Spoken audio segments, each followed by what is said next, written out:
स्नेनियर्स art of teaching या चॅनलवरती आपल्या सर्वांचं स्वागत आहे. विद्यार्थी मित्रांनो, हा व्हिडिओ जो बनवतो आहे हा पोलीस भरतीच्या संदर्भाने बनवतो आहे. आपल्याला माहिती आहे बार्टी, आरती, सारथी आणि महाज्योती या माध्यमातून विविध स्पर्धा परीक्षांचे प्रशिक्षण आपल्या सर्व प्रवर्गातील विद्यार्थ्यांना दिलं जातं. परंतु पोलीस भरतीच्या सर्व प्रवर्गाचे जे रिझल्ट आहेत ते रिझल्ट मात्र लावलेले आहेत. पण एकच प्रवर्ग वर्षानुवर्ष मागे राहिलेला प्रवर्ग म्हणजे कोणता, तर हा एसटी प्रवर्ग, अनुसूचित जमातीचा प्रवर्ग. याबद्दल पूर्वी सुद्धा वेगवेगळी मतमतांतरे होती आणि आजही सुद्धा 75-76 वर्ष जरी झालेत संविधान लागू होऊन, तरी अन्यायाची झड मात्र या सर्व विद्यार्थ्यांना या स्मार्ट युगामध्ये पाहायला मिळत आहे. परंतु एकही आमदार, एकही मंत्री यावरती बोलताना मात्र आपल्याला दिसत नाही.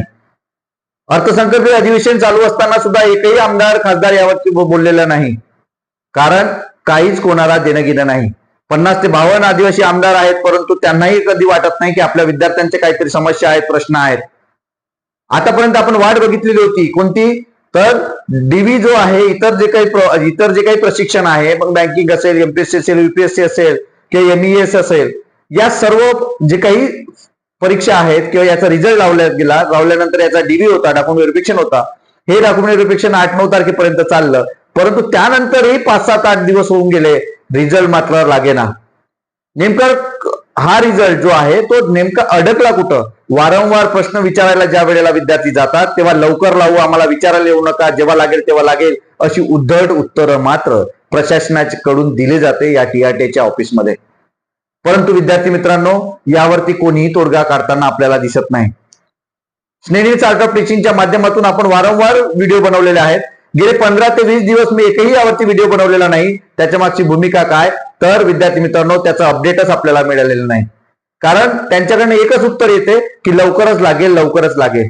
पोलीस भरतीच्या सर्व लेखी परीक्षेचे डेट येऊन गेलेले आहेत.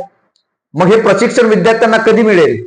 जो विद्यार्थी एखादा शेवटच्या वर्षाला असेल, म्हणजे तो एक्सपायर होण्याच्या याच्यात असेल, तर त्या विद्यार्थ्याला काय मिळणार आहे? ना विद्यावेतन मिळणार आहे, ना प्रशिक्षण मिळणार आहे, ना इतर जे काही लायब्ररी आहे ती सुद्धा मिळणार नाहीये.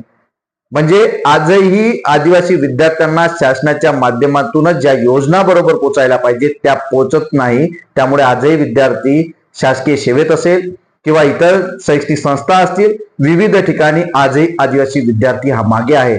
त्याला दोषी कोण आहे, तर त्याला दोषी हे जे काही आता धोरणं राबवलेले गेले आहेत, या चुकीच्या धोरणामुळे लोकांपर्यंत, या विद्यार्थ्यांपर्यंत न पोहोचणाऱ्या या धोरणांमुळं, या शासनामुळं आपल्याला आदिवासी विद्यार्थी मागे पडताना दिसत आहे. म्हणजे जेव्हा गरज आहे तेव्हा मात्र हे प्रशिक्षण दिलं जात नाही. जेव्हा आता पोलीस भरती ही जी काही 16,000 किंवा 15,000ची पोलीस भरती निघून जाईल, तेव्हा हे प्रशिक्षण दिलं जाईल.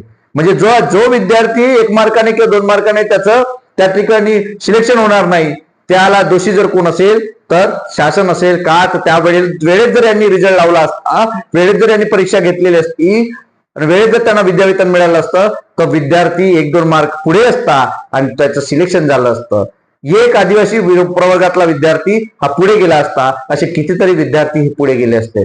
परंतु शासनाला हे त्यांच्या मनातून वाटत नाही. त्यामुळे आजही रिझल्ट लावताना ते दिसत नाही की रिझल्ट लावलेला नाही.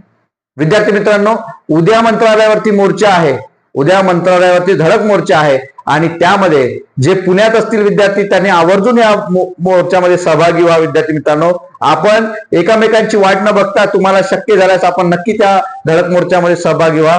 कारण हा जो मोर्चा आहे, हा मोर्चा बंजारा समाज जो काही आता आपल्या प्रवर्गामध्ये येऊ घालत आहेत आणि त्याच्यासाठी जी काही समिती बनवलेली आहे, आणि ही समितीमध्ये ही जी समिती आहे, या समितीमधले जे काही सदस्य आहेत आणि यात सदस्यामध्ये जे काही अध्यक्ष आहेत, सदस्य आणि अध्यक्ष सुद्धा आहेत, तर हे आपल्याला सर्वांना माहिती आहे की ज्याची गरज नसताना यावरती सुद्धा पैसे खर्च केले जाणार आहेत. आणि आपल्या सर्वांना माहिती आहे की हे जे रिझर्वेशन आहे किंवा आरक्षण आहे कशाच्या आधारावर दिलं जातं, तर हे मागास या भूमिकेतून दिलं जातं. आणि त्याची सर्वे करण्यासाठी आपल्या जे काही टीसचे काही प्राध्यापक आहेत